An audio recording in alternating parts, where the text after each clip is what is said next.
Bismillahirrahmanirrahim. Assalamualaikum warahmatullahi wabarakatuh.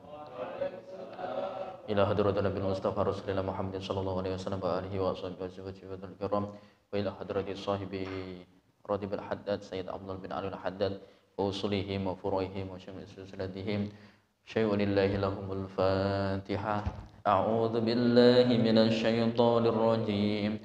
Bismillahirrahmanirrahim. Alhamdulillahi rabbil alamin. Arrahmanir rahim. Maliki yaumiddin. Iyyaka na'budu wa iyyaka nasta'in. Ihdinas siratal mustaqim. Siratal ladzina an'amta 'alaihim ghairil maghdubi 'alaihim waladdallin. Amin. Wa ilahukum ilahu wahid. La ilaha illa huwar rahmanir rahim. Allahu la ilaha illa huwal hayyul qayyum. La ta'khudhuhu sinatun wa la nawm. Lahu ma fis samawati wa ma fil ard. Ma dhal ladzi yashfa'u 'indahu illa bi idhnihi. يعلم ما بين أيديهم وما خلفهم ولا يحيطون بشيء من علمه إلا بما شاء وسع كرسيه السماوات والأرض ولا يؤوده حفظهما وهو العلي العظيم. Bismillahirrahmanirrahim. Ikuti Pak ya. Bismillahirrahmanirrahim. Saya niat ngaji menghilangkan kebodohan pada diri saya lillahi ta'ala. Itu saya dapat dari kiai kemarin. Sebenarnya dapat dari dulu, cuma kemarin diingatkan lagi Pak. Iya, mudah-mudahan bermanfaat. Itu doanya kakeknya beliau yang sudah terkenal karomahnya, yaitu Mbah Imam Khalil Sarang. Bismillahirrahmanirrahim. Qala al-musannif rahimahullahu ta'ala wa nafa'na bihi wa bi ulumihi wa bi asrihi fid dharain amin ya rabbal alamin. Bismillahirrahmanirrahim. Berkata Al-Imam Al-Ghazali setelah pertemuan sebelumnya, lalu Imam Ghazali berkata, orang itu ketika mau beribadah ada halangan lagi.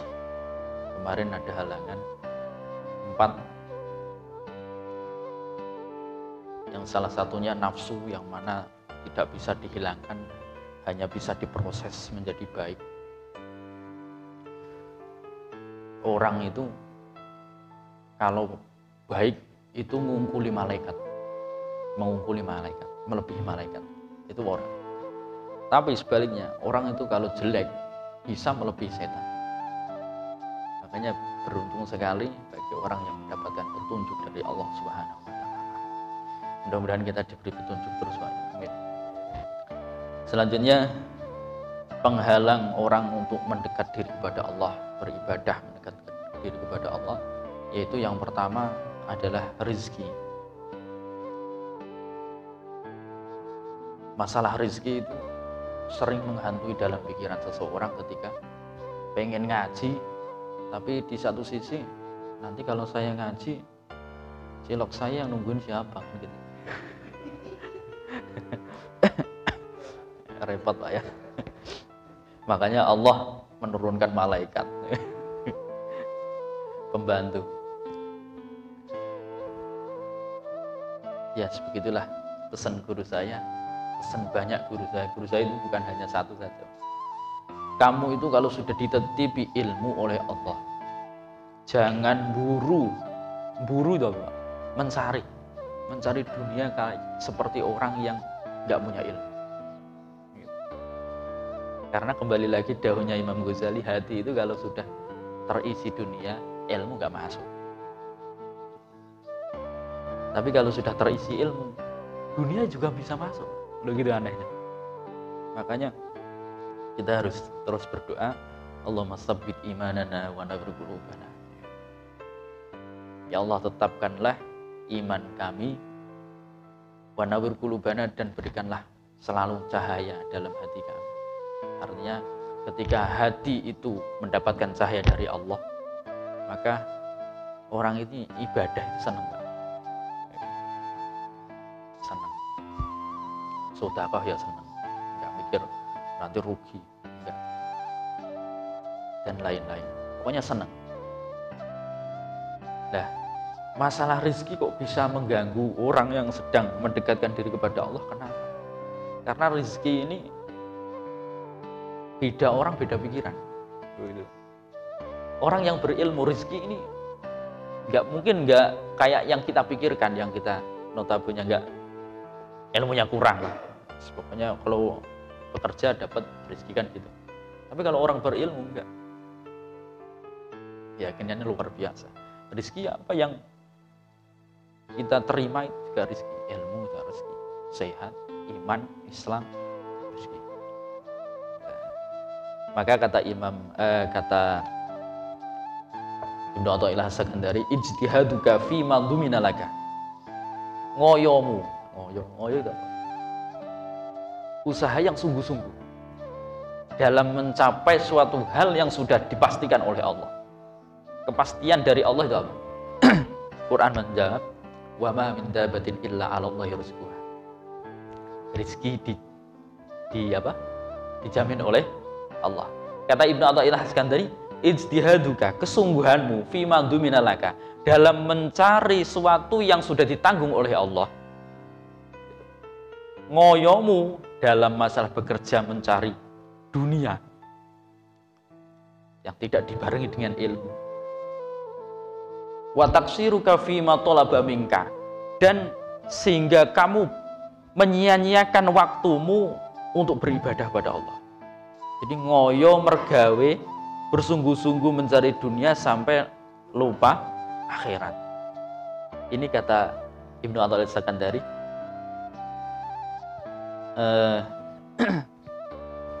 dalilun ala alantimasi al-basirah minka. Itu adalah tanda bahwa kamu mata hatinya ditutup oleh Allah.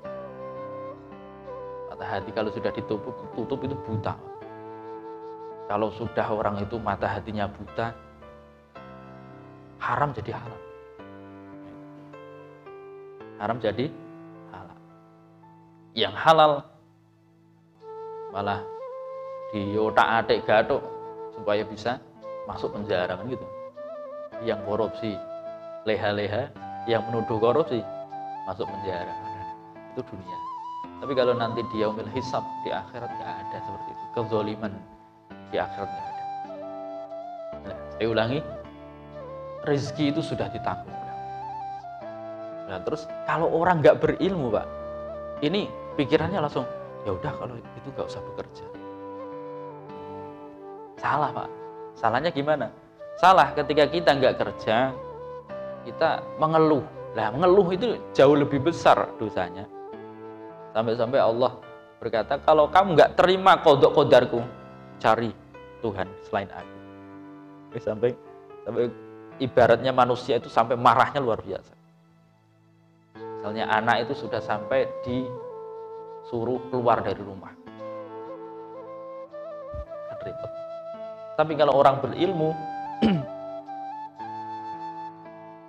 ya mencari rezeki ya sejalannya aja, sakpawai. Tetap sungguh-sungguh, tetap manjada wajada, barang siapa yang bersungguh-sungguh pasti akan menemukan, tapi dibarengi dengan ilmu, dibarengi dengan Allah Subhanahu wa Ta'ala. Ini kalau orang punya berilmu, dibarengi lafaz Allah, yaitu dia ingat sesibuk apapun, waktunya sholat ya sholat, waktunya tidur ya tidur. Gitu. Soalnya ada sahabat bertanya kepada Rasulullah, ya Rasul, saya kalau malam itu tahajud terus, kalau siang puasa terus. Kata Rasul, badan kamu, diri kamu itu punya hak. Mata kamu punya hak, mulut kamu juga punya hak, perut kamu punya hak, semua punya hak. Jadi jangan menyiksa titipan Allah. kayak gitu Pak. Jadi biasa aja. Makanya Rasulullah memberikan solusi, kalau kamu pengen puasa ya puasa sekarang, puasa besok nggak puasa, seperti puasa Nabi Daud. Nah itu kalau pengen puasa seperti itu. Hadirin rahimakumullah. Rezeki ini sangat mengganggu. Karena apa? Kembali lagi ke nafsu. Nafsu itu ngajaknya ke hal yang buruk. Saat dunia itu mal'unun. Dunia itu dilaknat. Artinya dunia dilaknat itu, dunia itu membawa keburukan. Kalau nggak disertai dengan ilmu, kalau nggak disertai lafaz Allah, kata guru saya. Dunia seperti pakaian ini kan dunia. Ini kalau diajak ibadah senang dia, Pak. Duit itu kalau diajak ibadah senang, Pak. Makanya kata Allah, la in syakartum lazidanakum. Syukur di sini adalah taat kepada Allah. Lah, dunia, uang kita yang kita jadikan untuk beribadah kepada Allah, menjadi sarana ibadah kepada Allah, ini dia senang, bahagia. Matur suwun Jorjo. Karena sudah diajak mendekat kepada Allah. Karena jauh-jauh hari sudah dikatakan oleh Rasulullah, dunia itu mal'unun, dilaknat. Kayak kalau kayak dunia itu tersisihkan. Tapi kalau disertai lafaz Allah, dijadikan wasilah untuk mendekat diri kepada Allah, maka itu akan terpuji. Makanya dia bahagia. Hadirin rahimakumullah, yutalibuhu an-nafsu bihi. Yang kata Imam Ghazali, dunia itu memang yang disenangi nafsu. Labudda li min rizkin wa qiwamin wa qad tajarradat anid dunya wa tafarratu aidan anil khalqi. Famin aina yakunu qiwami wa rizqi. Artinya orang itu ya tetap diberi rezeki. Tetap diberi rezeki. Yang penting punya sifat sabar, tetap usaha wajib. Nah, kalau rezekinya habis berarti mati. Yang kedua, penghalang yang kedua yaitu al-akhtaru, yaitu hati yang apa ya, kepikiran terus, min kulli syai'in yakhafuhu aw yarjuhu aw yuridu aw yakrahu wa la yadri salahahu fi dzalika aw fasadahu. Orang itu kalau sudah istiqomah dalam beribadah, ini kata Imam Ghazali, pasti ada sifat was-was. Ada nggak? Bapak pernah nggak mau takbir Allah, kayaknya salah, Allah, gitu. Itu orang yang istiqomah pasti ya mengalami seperti itu. Mbah, sedikit atau banyak pasti ada. Ada teman saya yang wudhu itu, nawaitu wudhu'ah. Teman yang lain menjongkrongan, nawaitu wudhu B, gitu. Jadi bukan wudhu A, wudhu B. Nawaitu wudhu A kan, terus mau nawaitu wudhu A. Sekali-kali diganti nawaitu wudhu B, biar yakin, gitu. Kata temannya. Kalau nggak gitu, kalau ngelihat orang was-was itu yang sedang sholat, Pak, dulu di pondok itu, dikoplak, Pak, dipukul dari belakang. Allah. Sampai imamnya ruku, dia masih Allah terus. Ini ada seperti itu. Gitu. Makanya orang yang pengen bersungguh-sungguh pasti mengalami seperti ini. Ini adalah rintangan. Kenapa, Pak? Ya nggak bener, Pak. Pokoknya yakin aja. Yang penting niatnya diucapkan di lisan, nawaitu usolli fardhul isya'i arba'a rakaatin mustaqbilal biladi adaan lillahi ta'ala an mu'madillahi ta'ala, Allahu akbar. Langsung Allahu akbar. Yakin. Saya punya guru namanya beliau Kiai Haji Zaki Alawi. Kan imam di masjid pondok. Jalan. Enggak pakai usolli, Pak. Enggak pakai sawu sufa, enggak. Allahu akbar. Jadi baris itu belum rata, belum full udah Allahu akbar. Jadi niatnya sambil jalan. Ada seperti itu. Aneh-aneh ya. Yang kedua itu tadi pasti ada keraguan. Sholat saya diterima nggak ya? Zakat saya diterima nggak ya? Tadi Al-Fatihah saya bener apa enggak ya? Pernah Pak, gini seperti ini. Sampai saya itu kalau mau sholat itu ngelihat lafaz Al-Fatihah dulu. Lihat buka Quran dulu. Bener nggak ya? Rasanya itu baca alhamdu, baca dal itu kayak salah kayaknya. Perasaan saya. Ini kemamangan keraguan. Pokoknya yakin aja kalau Bapak diserang penyakit seperti ini, pokoknya lillahi ta'ala. Au yakrahu wa la yadri sholahahu dan au fasadahu. Salat saya ini diterima atau enggak ya? Pasti ada segitu. Kayaknya salah, masih salah. Ini orang yang bersungguh-sungguh malah diberi cobaan seperti ini. Yang ketiga, cobaan dari Allah Subhanahu wa taala, penghalang bagi orang yang mendekatkan diri kepada Allah, yaitu asyadaidu wal masaibu, cobaan. Cobaan kesulitan. Pengen istiqomah, macet. Pengen maghrib di Masjid Al Hidayah. Sampai pasar mini macet. Cobaan, Pak. Gitu. Tapi kalau kata Syekh Ibnu Athaillah Sakandari, ketika kamu ditakdir oleh Allah seperti itu, jangan kok terus kamu menyalahkan diri kamu, terus nanti marah-marah. Jangan.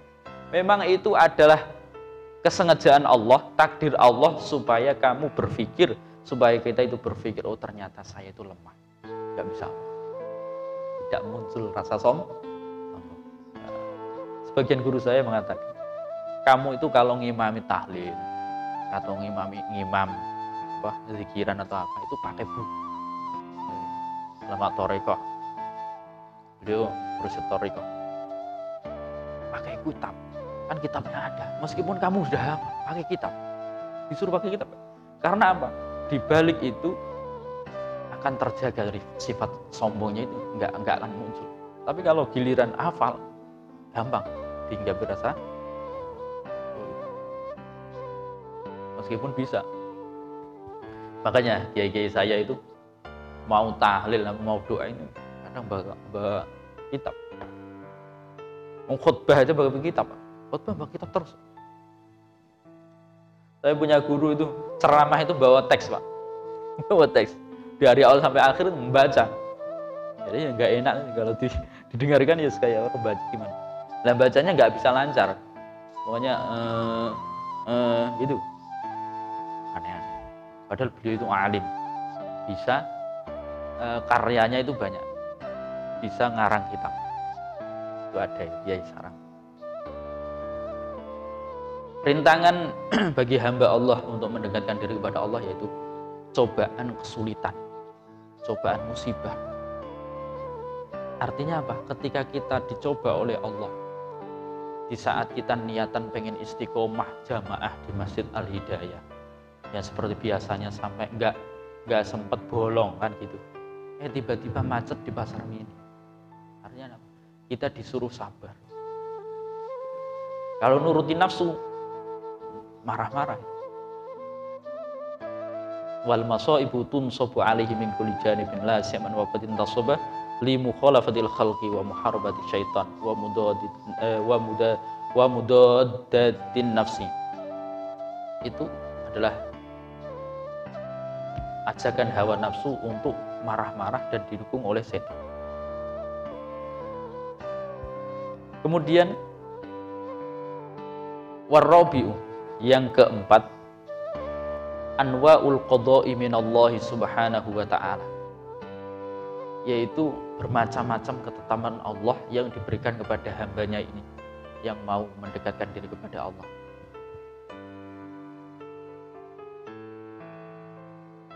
Bil khulwi, kadang di satu sisi Allah itu memberi kecobaan itu suatu rasa yang gak enak, seperti tadi kayak marah-marah tadi. Tapi di sisi yang lain Allah juga memberi cobaan yang manis-manis, bisa istiqomah terus, doa rasanya bisa khusyuk, sholat bisa khusyuk. Ini juga cobaan. Cobaannya seperti ini. Ada bil khulwi, dengan rasa dia merasakan manisnya beribadah. Nanti akhirnya bangga diri. usaha saya selama ini gak sia-sia. Ya kan Pak? Ada sayanya di sini. Masih ada saya. Kata apa? Kiai Isa ini nggak boleh. Sayanya dihilangkan. Yang ada Allah. Wal murri, dan pahit. Si orang itu ketika melaksanakan ibadah itu akan mengalami manis, mengalami pahit. Itu ujian. Taridu alaihi halan fahalan. Terus bergilir. Kadang merasakan enak ibadah, kadang rasanya gak enak, gak bisa khusyuk. Kadang khusyuk, kadang gak bisa khusyuk. Kata guru saya, hati-hati kamu kalau sudah istiqomah dalam berzikir, hati-hati. Kalau sudah merasakan nikmat, di situ malah cobaan ujiannya besar. Ada suara tanpa rupa. Kadang-kadang seperti itu, katanya guru-guru saya. Lah, wan nafsu tusari'u ila sukhti wa tubadiru ilal fitnah. Nafsu itu Pak, itu pengennya mengajak orang yang punya nafsu ini, mengajak raga kita itu untuk mendapatkan murkanya Allah. Kalau nggak diolah dengan ilmu, kalau nggak kita ngaji, kalau nggak kita perangi dengan terus mengingat Allah, saya ini di dunia disuruh untuk ibadah. Ibadah tidak hanya niatan tidak karena apa-apa, tapi karena Allah. Wa'budullaha wa la tusyriku bihi syai'a. Beribadah kepada Allah, jangan sampai engkau musyrik. Riya, termasuk riya itu syirik, musyrik. Wa tubadiru ilal fitnah, dan nafsu itu mengajak ke fitnah. Ada yang kadang orang itu ngibadah itu enteng, tapi akhirnya siapa dulu saya kalau bangun ya jam 3, kalau nggak jam 3 biasanya setengah 3 udah timbul ini ngomongnya sama orang yang nggak pernah tahajud. Tahajud itu pahalanya luar biasa kalau bisa disimpan. Jadi kita itu harus tahu posisi. Ketika tingkatannya mustami'in atau pendengar, atau kita hanya ngaji, itu nggak boleh kita ngomong asal ngomong itu. Nanti menjurusnya ke sombong. Tapi beda kalau guru kita menerangkan seperti itu. Nah ini boleh Pak. Jadi tahu tempat. Nah, Bapak ngomongnya sama istri dan anak. Nah ini pas. Atau bawahan Bapak. Tapi guru Bapak ngomongnya sama Bapak. Begitu. Dia ada levelnya sendiri. Ini nggak bisa campur aduk. Nanti sifat sombong ini akan timbul. Fastakbalathu hahuna. Maka ketika masih ada penyakit-penyakit 4 tadi, yaitu gangguan masalah ekonomi, masalah rizki, gangguan masalah masih bingung, masih was-was, kemudian gangguan kesulitan, cobaan-cobaan, terus gangguan qada-qadarnya Allah. Orang itu kadang diberi sungguh-sungguh bisa merasakan nikmatnya ibadah, itu adalah cobaan. Nah, cara mengatasi bagaimana? Kata Imam Ghazali, fahtaja ila qat'iha bi arba'ati asya. Kita membutuhkan 4 hal yang bisa menghalang atau menangkis itu tadi. Yang pertama, at-tawakkuli 'ala Allah, yaitu tawakal. Masalah rezeki, tawakal. Ketika kita sholat diganggu, kerjaan saya belum selesai, cilok siapa yang nungguin gini-gini, ya langsung tawakal.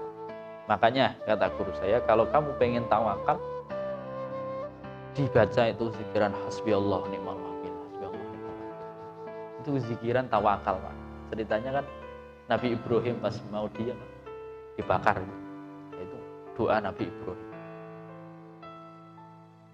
Nah, pasrah sama Allah. Di ayat yang lain mengatakan ada suatu kaum yang dikepung oleh musuh, lalu kaum ini kalah jumlah. Akhirnya langsung baca hasbunallah wa ni'mal wakil, ni'mal maula wa ni'man nasir. Langsung ditolong oleh Allah sehingga orang ini bisa tambah yakinnya, pasrahnya sama Allah luar biasa. Kata guru saya, kalau zikiran hasbunallah wa ni'mal wakil atau hasbi Allah ni'mal wakil dibaca 119 atau 450. Untuk mengatasi masalah rizki itu dengan tawakal. Fi maudhi'ir rizki, dalam masalah rizki. Wa tafwidi ilaihi, dan pasrah sama Allah. Itu urusan Allah. Jalla wa azza fi maudhi'il khatar. Nah, ini pentingnya kita ngaji kitab tauhid sama Ustaz Sani Pak. Hingga tertanam Allah itu maha qadirun, muridan, aliman.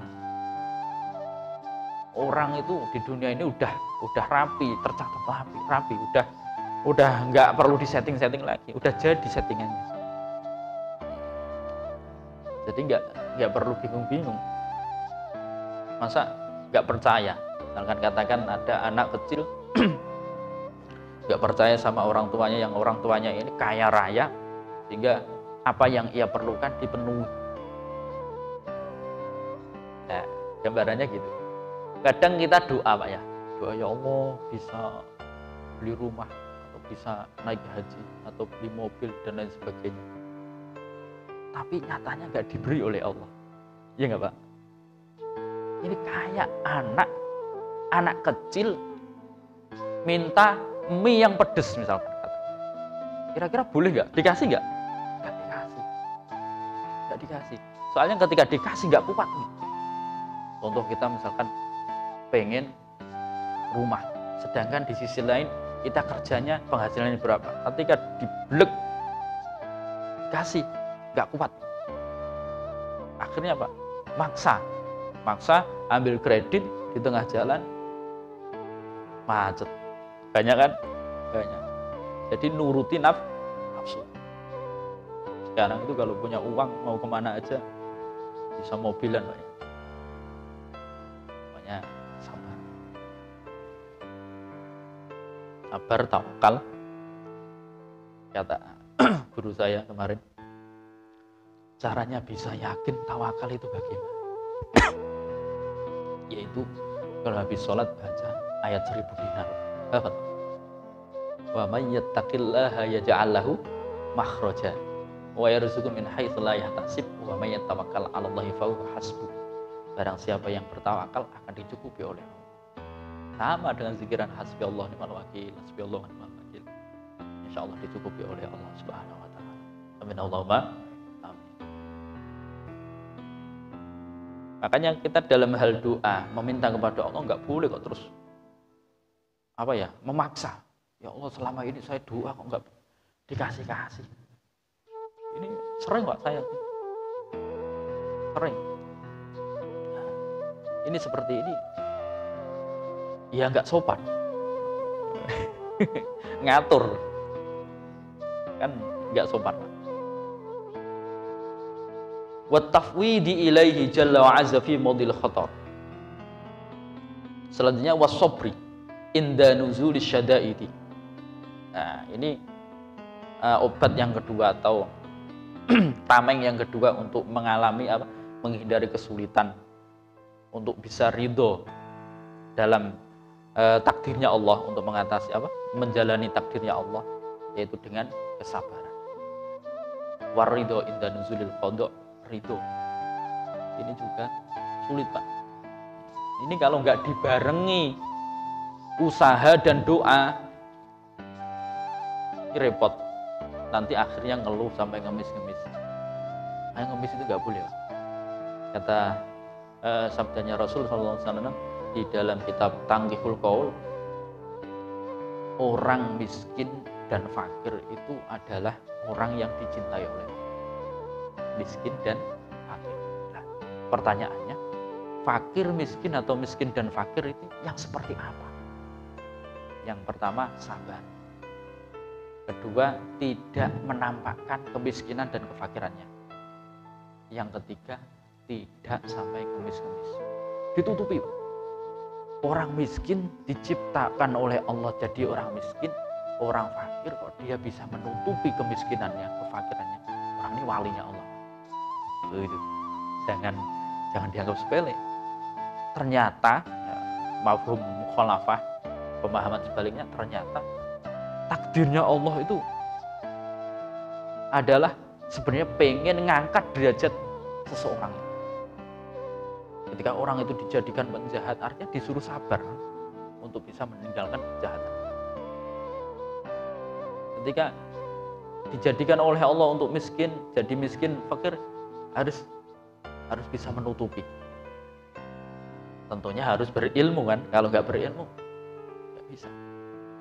Makanya naudzubillahi min dzalik, jangan sampai pada diri kita, anak cucu kita sekarang itu banyak pengemis, topengnya pengemis, tapi giliran pulang punya mobil, anaknya dikuliahkan, banyak. Ada riwayat mengatakan orang ngemis itu nanti di akhirat mukanya rata, karena nggak tahu malu, nggak punya malu. Nah, mending hutang. Ada hadis yang mengatakan kalau kita hutang, kemudian ada niatan kuat untuk membayar hutang, ini akan ditolong oleh Allah. Tapi kalau nggak punya niatan untuk mengembalikan atau membayar hutang ini, justru malah hidupnya dibuat susah oleh Allah. Akhirnya malah banyak hutang, dikejar-kejar yang ngasih hutang. Hadirin rahimakumullah. Fa'akhadha fi qad'i hadhil aqabah bi idznillah ta'ala wa husni ta'idihi. Sabar ini tidak hanya bisa dilakukan oleh orang asal sabar gitu saja. Pokoknya sabar. Sabar itu bukan di mulut, tapi hatinya. Minimal apa? Utamanya hati. Kalau hati itu sudah sabar, artinya orang itu sudah punya nur, dikasih nur oleh Allah Subhanahu wa taala, akhirnya bisa sabar. Wa husni ta'idihi, dan berhusnudzon kepada Allah. Nah ini penting Pak, punya sifat husnudzon kepada Allah. Mungkin Allah menciptakan saya seperti ini dijadikan untuk menjadi ahli surga. Kanjeng Rasul Shallallahu Alaihi Wasallam itu untuk ngadem-ngadem, apa istilahnya ngadem-ngadem? Untuk menghibur orang miskin, orang fakir seperti itu tadi. Orang miskin dan fakir itu adalah keramat, kata Rasul. Kemuliaan dari Allah yang dititipkan pada hambanya, yang mana hamba ini kalau bisa menjaga, yaitu menjaganya dengan cara apa? Sabar, tidak menampakkan kemiskinan dan kefakirannya, dan tidak minta-minta. Meminta hanya karena kepada Allah Subhanahu wa taala. Falamma faragha min qad'iha wa 'ada ila qasdil ibad nadhara faidan an-nafsu fatiratun dha'ifatun.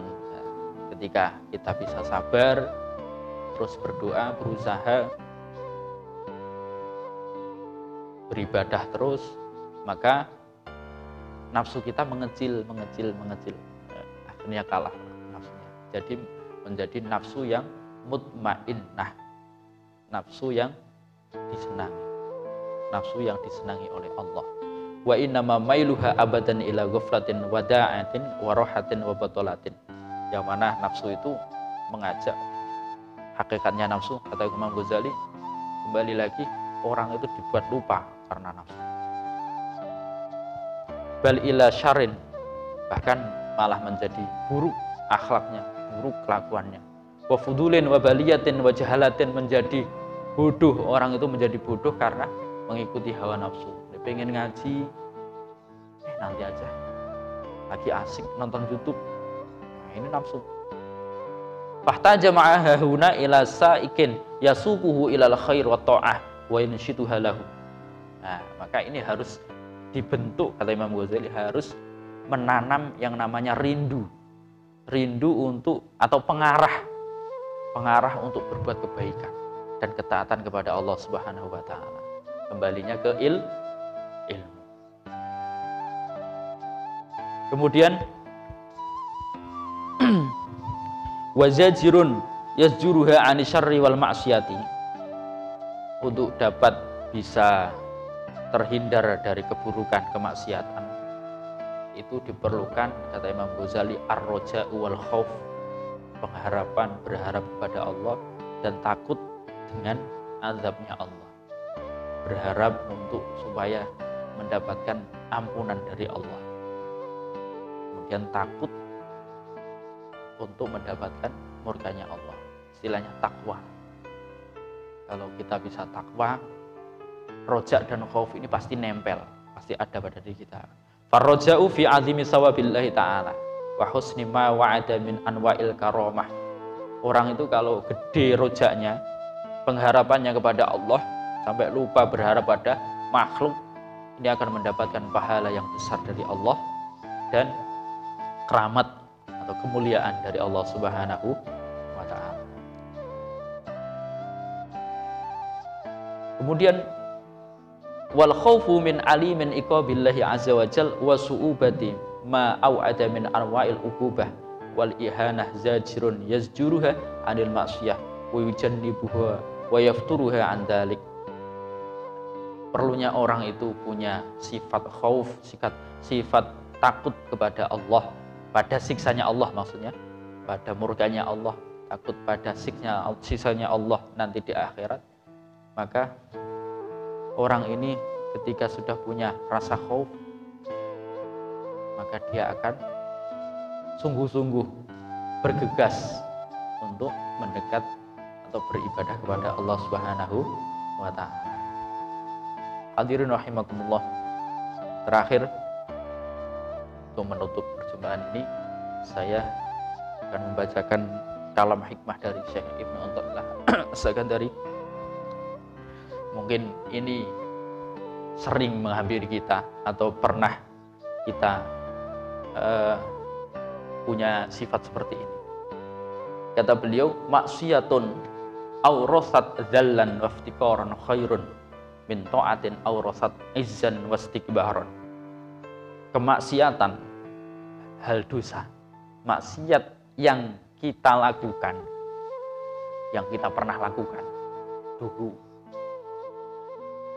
itu yang bisa membuat kita itu malah jauh lebih baik karena ingat, oh iya, saya tobat aja jadi lebih baik. Ini adalah lebih baik.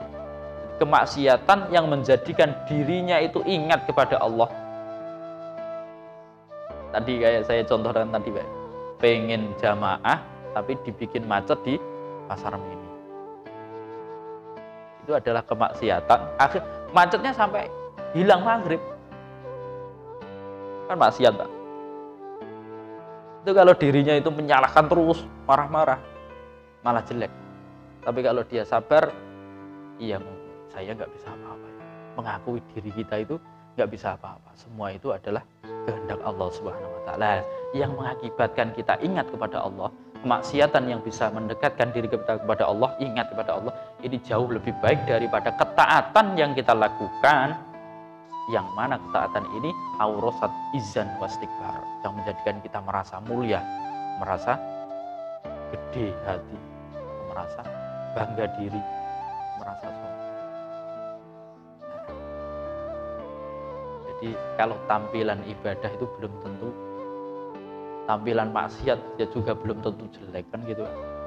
Kita dulu pasti, bukan kok dulu saja, sampai sekarang mungkin ya sering berbuat kesalahan.